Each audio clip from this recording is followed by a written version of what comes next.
పాకిస్తాన్ మిలిటరీకి సంబంధించిన ఒక అతి కీలకమైన ఒక సీక్రెట్ డాక్యుమెంట్ బయటపడిందండి.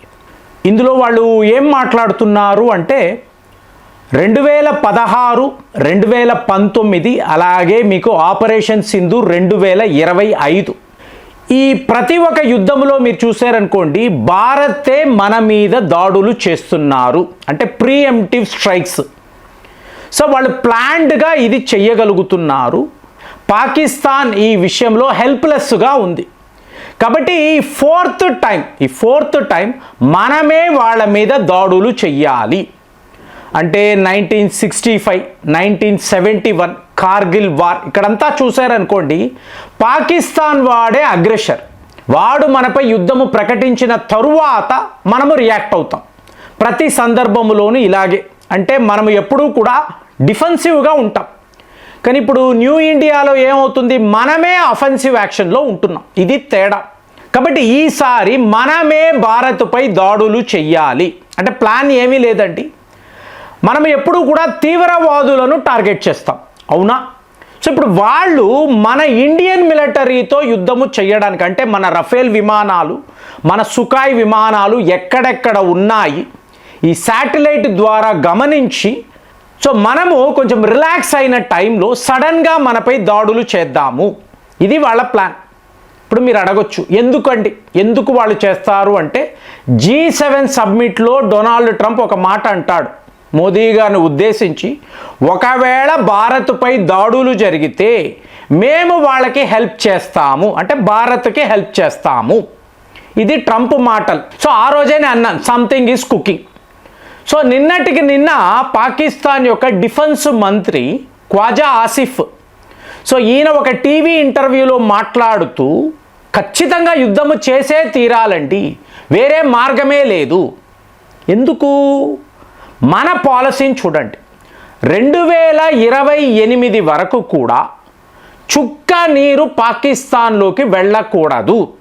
ఇది మనము తీసుకున్న నిర్ణయం. ఇప్పుడు మనం 2026లో ఉన్నాము. 2028 వరకు కూడా ఇదే మన పాలసీ. అంటే ఇండస్ వాటర్ ట్రీటీ అని మాట్లాడతాం చూసారా, దాని ప్రకారము చుక్క నీరు పాకిస్తాన్కి వెళ్ళదు.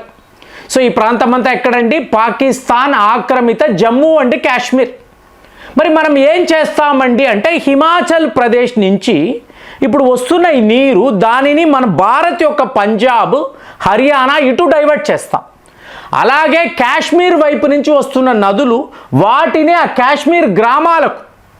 సో ఇలా ప్లాన్ అంతా ఏమిటి, ఇండియాకు సంబంధించిన రీజన్ అటే డైవర్ట్ చేస్తాం, పాకిస్తాన్ వైపు వెళ్ళనివ్వం. మరి ఇప్పుడు ఏం జరుగుతుంది? ఇప్పుడు మీరు ఆలోచించారు అనుకోండి, వాళ్ళు ఎందుకు ఇంత పానిక్ అవుతున్నారు అంటే, కరాచీలో ఏం జరుగుతుందో ఒక్కసారి మీరు గూగుల్ సెర్చ్ చేస్తే మీకు అర్థమవుతుంది. పాకిస్తాన్లో ఒక అతిపెద్ద నగరము కరాచీ కదండి. ఈ కరాచీలో ఇవాళ 70% వాటర్ షార్టేజ్ ఉంది. ప్రజలు లిటరల్గా నీరు కొనుక్కుంటున్నారు. ఇప్పుడు ఇక్కడ భారత్లో అంటే సిచ్యువేషన్ వేరు, అక్కడ పేదరికము కదండి. అలాంటిది వాళ్ళు వెళ్ళి ఒక వాటర్ ప్లాంట్లో నీరు కొనుక్కుంటున్నారు అంటే ఇది ఇలా ఉండదండి. త్వరలోనే పెద్ద లెవెల్లో నిరసనలు మొదలవుతాయి. వాళ్ళు ఇది చెయ్యలేరు. కానీ కరాచీ పరిస్థితి అది అన్నారు అనుకోండి, దానికి పైన ఏముంటుంది? సింధు ప్రావిన్స్ ఉంటుంది. సింధు ప్రావిన్స్కి పైన పంజాబ్, అంటే పాకిస్తాన్ పంజాబ్. ఇప్పుడు మన ప్లాన్ మీరు ఆలోచించారు అనుకోండి, 2028 దాకా మనము ఇలా నీరు ఇవ్వకపోతే ఫస్ట్ పాకిస్తాన్ పంజాబ్లో ఒక విప్లవం స్టార్ట్ అవుతుంది. మీకు గుజార్స్ అంటారు, విన్నారా ఎప్పుడైనా? పాకిస్తాన్ గుజార్స్ అంటారండి. వీళ్ళని అడిగారు అనుకోండి, మేము సింధు నది తీరం నుంచి వచ్చిన వాళ్ళం, అంటే సింధు సరస్వత్ నాగరికత అని అంటాం. ఇక్కడే వేదాలు రాశారు, అవునా? సో మేము ఈ ప్రాంతాల నుంచి వచ్చాము. హిందూ గుజార్స్ ఉంటారు, అలాగే ముస్లిం గుజార్స్ ఉంటారు, మాకు గోత్రము కూడా ఉంటుంది అని పాకిస్తాన్లో. వీళ్ళ పాపులేషన్ ఆల్మోస్ట్ 4,60,00,000 అండి. 20% ఆఫ్ ద పాకిస్తాన్ జనాభా వీళ్ళే. సో ఇప్పుడు వీళ్ళు ఏమంటున్నారు అంటే, మాది ఒక విడిదేశము, మేము ఈ సున్నీ ముస్లిమ్స్ను తరిమి వేస్తాము. సో ఇప్పుడు ఈ పంజాబీస్ గుజార్స్ కలిసారు అనుకోండి, ఈ సున్నీ ముస్లిమ్స్ ఏం చేస్తారంటే జనరల్గా మీరు చూసారనుకోండి, ఈ సున్నీ ముస్లిమ్స్ అనేవాళ్ళు షియా ముస్లిమ్స్పై పగబడుతూ ఉంటారు. ఇప్పుడు మీరు సౌదీ అరేబియా చూడండి, అలాగే ఖతార్ చూడండి, ఇక్కడంతా సున్నీ ముస్లిమ్స్ ఎక్కువ ఉంటారు. కాబట్టే వీళ్ళు ఎప్పుడు ఇరాన్ని దెబ్బ కొడదామా అని చూస్తూ ఉంటారు. ఎందుకు? ఇరాన్లో షియా ముస్లిమ్స్ ఉంటారు. సో ఈ వర్గ పోరు అనేది ఎప్పుడు ఉంటుంది. ఇప్పుడు మన ప్లాన్ ఏమిటి? మన మాస్టర్ స్ట్రోక్ ఇదేనండి. ఈ గుజార్స్ అనండి, అలాగే పాకిస్తాన్లో ఉండే పంజాబీస్, సో వీళ్ళకి నీరు అనేది అందకపోతే ఇది పాకిస్తాన్ ఆర్మీ యొక్క పాపమే, అసీం మునీర్ పాపమే అని వీళ్ళు తిరగబడతారు. సో వీళ్ళు ఒకవేళ తిరగబడ్డారు అనుకోండి, ఈ సున్నీస్ అంతా కూడా ఆ ప్రాంతాల నుంచి తరిమి వేస్తారు. నెక్స్ట్ లెవెల్లో సింధు ప్రావిన్స్. సో సింధు ప్రావిన్స్లో కూడా ఈ గుజార్ పాపులేషన్ విపరీతంగా ఉంటుంది. సో అక్కడ కూడా ఒక సివిల్ వార్ అనేది స్టార్ట్. అంటే మీకు నీరు అనేది లేదు అనుకోండి, కామన్ మ్యాన్ ఏం చేస్తాడు? ఇప్పుడు మీ కాలనీలో మీకు వాటర్ షార్టేజ్ ఉందండి, మీరు ఏం చేస్తారండి? ముందు ఆ కాలనీ నుంచి మీరు వెళ్ళిపోతారు. ఎక్కడైతే మీకు బాగా నీరు దొరుకుతుందో, వాటర్ ప్రాబ్లం లేదో అక్కడికి వెళ్ళి మీరు స్థిర నివాసం ఏర్పాటు చేసుకుందాం. బాగుంది, వాటర్ ప్రాబ్లం లేదనుకోండి, అక్కడే మీరు ఉంటారు. ఒకవేళ మీది సొంత ఇల్లు అనుకోండి, మీరు ఏం చెయ్యలేరు కదా, హెల్ప్లెస్గా ఉంటారు. అప్పుడు ఈ ఇల్లు అమ్మేసి ఎక్కడ మనకి ప్రాబ్లం ఉండదో అటు వెళదాం. ఇవాళ పాకిస్తాన్లో కూడా అదే పరిస్థితి. ఎందుకంటే నీరు లేనప్పుడు మీరు వ్యవసాయం చెయ్యలేరు, ఇరిగేషన్ ప్రాజెక్టులు ఉండవు, ప్రజలు చాలా ఇబ్బంది పడతారు. కాబట్టి వాళ్ళు వలస వెళ్ళిపోతారు. ఇదే మన ప్లాన్ అండి.